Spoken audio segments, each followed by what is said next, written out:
Alright,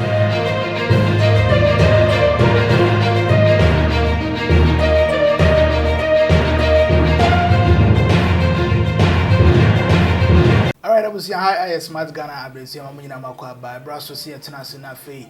You do my concrete Ghana and home and common small doa. And man your phone, you're rushing with your 40 above to Jaya tennis na fee. Your team wins and your boo boo one eye, your pair won't messy bread. Now, and then some my baby transfer, you did and home and common na. Efa a man penny that John Dramani Mahama. A year, the campaign, a year, call and cheer.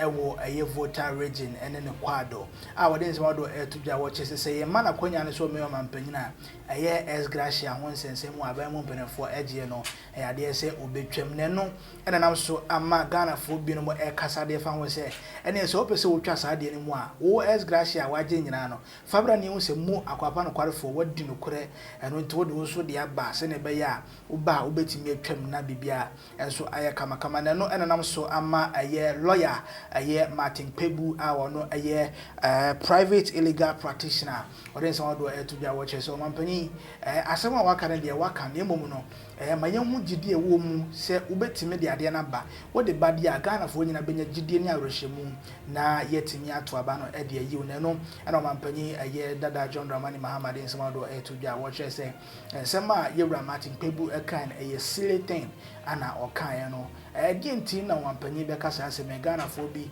kasa se wampani kamya ko ese na no ayayaye papa woni ne ya adwen ana se woni no anya adwen ye no kreso se onfa ne Ex-gratia waje nyina embra ana ebusuya ye bekọ nya akwakotie nsema do wampani dada John Dramani Mahama de atudwan ye ba ye betena se na fensem no ya bobo mu ebusuya nkoni ntie wampani dada John Dramani Mahama.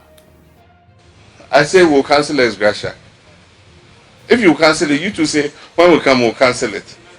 But why are you insulting me and saying I should refund mine? Would you cancel it or you won't cancel it? Tell the people of Ghana. But no, bring yours first. Why? I've spent the money already. And now I'm a pensioner. Where am I going to get that money to come and pay back? I'm unemployed. And say, bring yours to show that you have good faith. I have no source of income. You say I shouldn't work. You say presidents should not hold office of profit. So you gave it to me, I spent it. Then you come and say I should refund it. Where am I going to refund it from? And I mean, it's just fudging the whole issue. They don't understand the gravity of the situation. I do think that for those of them who speak for NPP, they don't understand the gravity of the situation. But it's good for our party. We're going into primaries. And like I said, I thank you for your support. And it should send a certain signal to the whole of Ghana that we are 4 candidates who pick the forms. Anytime one candidate speaks, they hold a press conference and respond. And everybody is struggling and responding. And yet they say that candidate, you shouldn't bring him because he's the worst candidate. We've beaten him before. But when all the other candidates speak, in Hausa they say, shurum, quiet. So it shows that the game is exciting. And as long as it's exciting, I will play the game. We did a launch. We did a launch in Ho 2 days ago. And at the launch, I talked about the disparity between what they call Article 71 office holders and the rest of the public and civil service. We have two kinds of public servants. We have the normal public and civil servants who are under the Fair Wages and Salaries Commission. And then we have what they call Article 71 office holders. These include justices of the courts, members of parliament, and members of the executives, ministers, presidential staffers, and so on and so forth. There's something they call Ex-gratia. Some years back, it was cancelled for the rest of workers. They are not giving any Ex-gratia. But somehow, Ex-gratia continues to be paid to this small segment of people, Article 71. And so we said the disparity is not fair. And so I said categorically that when we come into office, we will cancel Ex-gratia for the executives, because the president is in charge of the executive, so he can cancel it for the executives. But then you have to persuade the other arms of government to see that there's no fairness in continuing to pay yourselves ex-gratia when the ordinary worker does not receive it. Because you are the leaders. You must show by example. If the economy is in crisis, why should we continue to take ex-gratia when the rest of the public and civil service don't take it? And so I said categorically that we will cancel ex-gratia. And then somebody who should know better, a lawyer, he said, oh, then I should refund all the ex-gratia we took before to show Ghanaians that yes, we are serious about cancelling it. He does not even know the principle in our constitution that says that you cannot pass retroactive legislation. If you pass legislation today, it does not affect what happened in the past. And what he says is a bit silly, because it's like saying that because we've introduced free SHS, all of us should go and get a refund of our school fees that we paid in the past. That is how silly what he's saying is. And so they should state what their position is. Are they in favor of ex-gratia, or they agree with us that we'll cancel it? We are saying 2025, when we come, we will cancel ex-gratia. Nipa etini a former president John Dramani Mahama go national adishkonkra wote jata homa so pre wo soro we ofeni ko eja woto de basa Hansan John abro bia na number 2 fene se Jomahani nene ana yekotie no na na je sika po ha no se ma betena se na afi ya bobo mimi ni de kinke na na makwa ba eni amjoso ji se mponi sabe mpani se enya kura no a enti se wada na de ache wo nokre sanse yo wonkwa no wade nokre pa awufuo eni ayeye bia onde ba ma nyame sure nti ade ache wo kura na sabe the open sankan ya one thing you should know is that once you are up there's hope. Okay. Tiano ni ade ba ko a ye de chichi ye ho ye re. Na yen konsam ne so. Yeah. Yedi komampenda da Mahama zai. O se eto abana mana ye ex-gratia obetwem.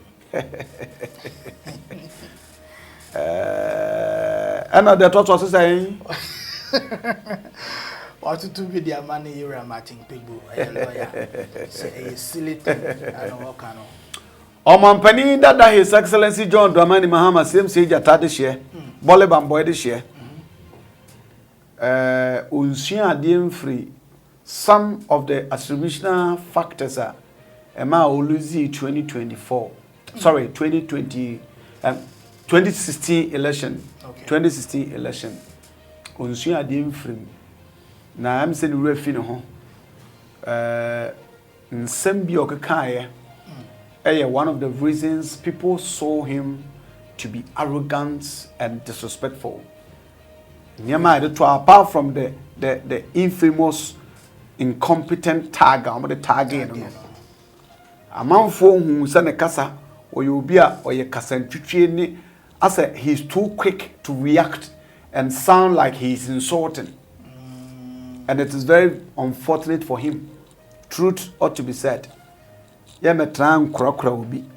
O kansim hunu a ye beka cheso hene wanyini ye boni die but wa kansim hunu. Okay. It is bad for the former president to say a bit silly. Chesa o de betwi mu a ye jimisam.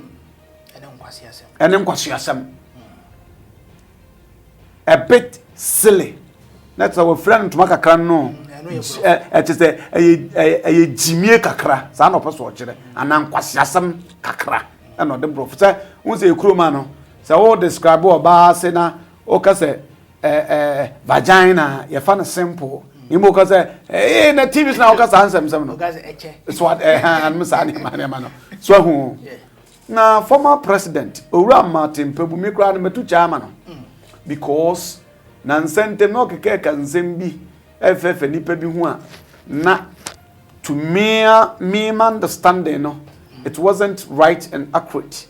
Then some na no de tutu do afankofo bi hu no. But on this issue ne point to gina so no well understandable. Yeah. So what you say? Ora John ora ma mention same free or so ba 2024 nyame ye NDC fo adom Ghana fo adom ene nyame ye NDC fo adom na se Ghana fo to momo a ombetwa Ex-gratia. This statement is purely politically motivated, politically way of scoring a particular goals in politics. Acheza michiremu a saa nsem we obie ne wa anadwen bobew saa so befa na tra because untu metra Ghana ha enye Ex-gratia as MP, as vice president, as acting president, as former president enwe now mama kan kire me say me ba betwam for all this year now wagena na me kan wa ha say niam me ne wom ada say adwembone na aba ne trim just ono wage bia boa no agu ho ehunu say obetumi adi akoso obewuo nti obetwam na say mo amoye potentially no mo may affected the man in some no inconsistency ne ayiwom no say contradiction wom no say in one breath oba obetwa Ex-gratia na so obi weka say ene fasika no a wage ne nyina bra wo say wo ye say jobless and as wo ye say unemployed wo ye former president we do sika nyina wie enti nyansani bia wo tie me ana wo tie won sama wo kan wuta sa na chesa wo de na to abana ma na to abana ma na oba wa ba ka kire say ye twam kura MWS ye de on hwa page abrofu bia beta ho say a nation that does not honor itself is not worth dying for. Now they are better one maintaining Ex-gratia. Esrome review and esrome twam. Where they were kind of categorical who say free SHS or say about review. Review no it could be say yeah in the way say mfa ho kire ma we there I was scrap next one they will year for 10 time so you free you so your double and agibia ye twam. Na so sabaka chen said de wage no ontu mfa mma isas wedi awie na wedi awie nti so obedi mampanin which is you have only 4 years which is a term to rule as a country as a president sabre ya ye ken so o sister sim o medi akunyanwe amra na wura o 70 cause o 63 62 there about meboa enti omra medi akunyanwe 4 years anya den next 70 no wura no next bata ko wasan onye just your friend say unemployed keke oye akokora unemployed and how are you going to take care of yourself so what are they say etenyan support ye na try favor bia o ye bia sem na chirechire mi mo bia tiase ye na say de nipa no ka no politically motivated and politically influenced to have his way through na wo koto na so say na metiase na so still meto ama no ya me kan me edu ho say mentoma Mahama meto ama no but nyane nsem we na wo kan me so ato ama no eti san nsem we ni de yemfa nkoto ba bi kura na waka nsem we nyina awie na manfo say wo hene obi a wo misa question wasase so bi wo ejimifo mento sebe woni pepia wonti bibia se wo misa question bi onyinya nsani because Bible say Diodo atretre no odonimdie na do kire nim ka no oyaboa nyem nam kan ye Bible no kan etu ye obi na wo na wo mpe atretre a Bible so ye de ben oyaboa ojejentwie eti so obi so tretre na so odo in other words ye papa togwe afede aji Ex-gratia ma so kai medieden adwuma me ye tua meka nti no men sam age Ex-gratia sam fam pi so esa ma anya fair and return ye Okatogo Afedo one of the influential people in Ghana. John Mahama most influential than Togo Afede. Oka Ghana is see am no kasa opa afafo na bo top rich men in Ghana. Amampenda da Mahama ni dibe popiaba. Oninia. Yes, so the oninia de mfame ho. Wono ni dibe popiaba. Enti return Ex-gratia also return ma na where do you sika wi wa bra odi da so top richest men in Ghana there enyansafo nsua di mfrim. Secondly, we are in crisis. Enunti ena ensase eje Ex-gratia crisis near woman Ex-gratia no exact meba anka in some common sense anka fa ho because abre economy nye na se ne man koye na se abre na munsu na article 71 holders am ye bebrebe MPs wom ministers wom former president wom vice president for wom na o check bosumi bia sika de be mo bia ema economy ne koso sofa nti anka nye ye no krese ne no bibi yo me ba cho de make o tie me however sansam na o kan nyina no yade a Ghana for do na hu sa se o kan de apanyam na mum in reality no it's not feasible so what I say na me ka so say obetwa because we are in crisis crisis ben and a chain 2012 ekosi 2016 crisis ben and a chain sa period no na Ex-gratia ni ho na wana ema mpani no eti dia mampani dada Mahama ekan sabio sabi previous nyansani ben ana wode age de ono ti yue ya no okro na ya ti yue ya twe kokko ya de kranse ye be di akire no ya nyi ntum preko pesa Ghanaians went under deepest a crisis one scrappy the same Ex-gratia na nei ahokyere wo mu nyina akini sabe ye wenkanea ye wa ahokyere ba ye wenkanea nti anya bia sika na wonya so ne so ate but wo kanea okoda na mpo adwendwen da so a wo so ofan da so ebo ani chikakra utumi da unlike before no a wo koy anto ade wo costo ne magu fridge mu a epro bibia ankoye o sa abadan so ye san dumu kanea e ma adwendwen kwa untumi nsanda crisis ben na chance ade enti Ghana for beto aba ma mpani dada Mahama 2024 no so wo ko trauma because you are fed up with the MPP government that's fine nemum manya what you said the mpani dada Mahama e kan nti na akotoma this is purely sugar coated words just to win you to vote for them it's never true me na make a simple or scrappy Ex-gratia mpo there will be another way of creating avenue ebe mo monye sika gombutum it don't listen to that emu assess the situation assess the comment and let your wisdom direct you to do what is expected of you no man penda da mama na me start me say obi a wansua de 2016 me yodwamfunu asantefo de saa ne mane okeke wansua de mfrim ebia na wasan hyase ekan wo yo mampani a wa yesesumye ugi su ni se de nti obi kura kire na adwan bakase eye basilia sile ne san sile ne to go afeda all time de magana for yin eye witness sile ne se waka ade a untumi nchire mu ye no obi bi sa kwache se eye sile etian de wanka se ye kura nti mampani dada pese 2024 owini Ghana kunyan dia ene onhwe ne kasam yi no mo so e guide wo nkrampo na to go afeda krampo de ne de ba kra no e sile so de de ba of course e sile so de de ba because legislated constitutional ashe say wa ba yes anyuman bia emfama nto de de abadia na so also de odumi fan de ba oye emfatum bi say nanka ekufu ado de free SHS ba yi na imagine say any free to mo amotua free SHS nko free SHS sika nko and Ex-gratia nko so what I say e ho no a kind of give and take ye kira kora na de and wo tua kana drum be say ye pese enya more